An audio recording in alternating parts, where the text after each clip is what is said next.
السلام علیکم ورحمۃ اللہ وبرکاتہ حامدا و مصلیا اما بعد. محترم حضرات، ناظرین کرام،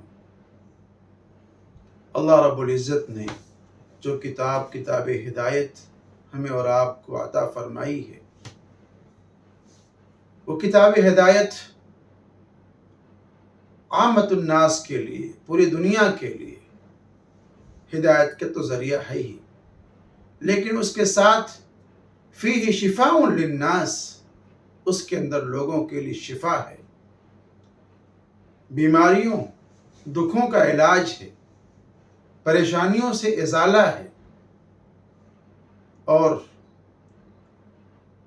اس پریشانیوں سے ازالے اور نجات کے لیے اللہ رب العزت نے مختلف چیزیں ہمیں اور آپ کو عطا فرمائی ہیں، عنایت فرمائی ہیں.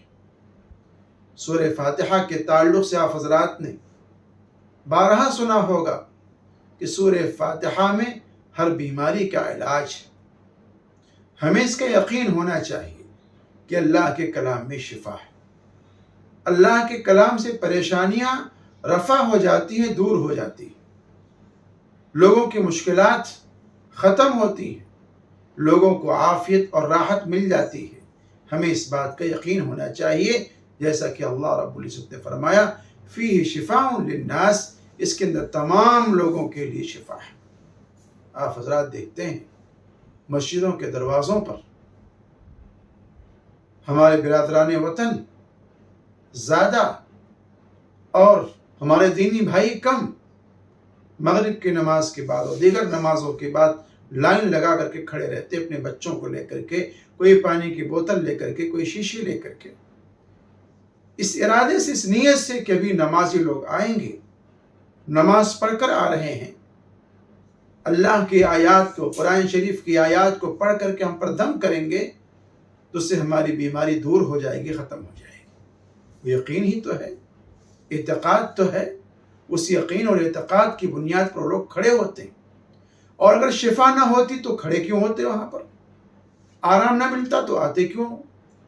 انہیں یقین ہے کہ نمازی جب دم کرے گا اللہ کا کلام پڑھ کر کے تو ہمیں شفا ملے گی، ہمیں آرام ملے گا، ہماری بیماری، ہمارے بچوں کی بیماریاں ختم ہو جائیں. قرآن کریم کے ذریعہ علاج نہیں کرتے تو ہم نہیں کرتے ہیں، اپنی مشکلات کو دور نہیں کرتے تو ہم نہیں دور کرتے ہیں.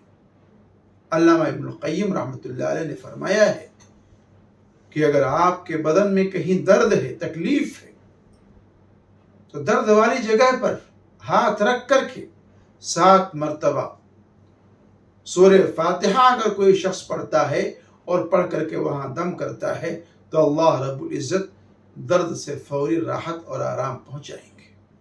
تو سورہ فاتحہ میں شفا ہے، بیماریوں کا علاج ہے. اس کے اندر کہیں درد ہے تو 7 مرتبہ اس درد والی جگہ پر ہاتھ رکھ کر کے 7 مرتبہ سورہ فاتحہ پڑھیں اور پڑھ کر کے دم کریں اور شفا حاصل کریں. اللہ تعالیٰ عمل صالح کریں.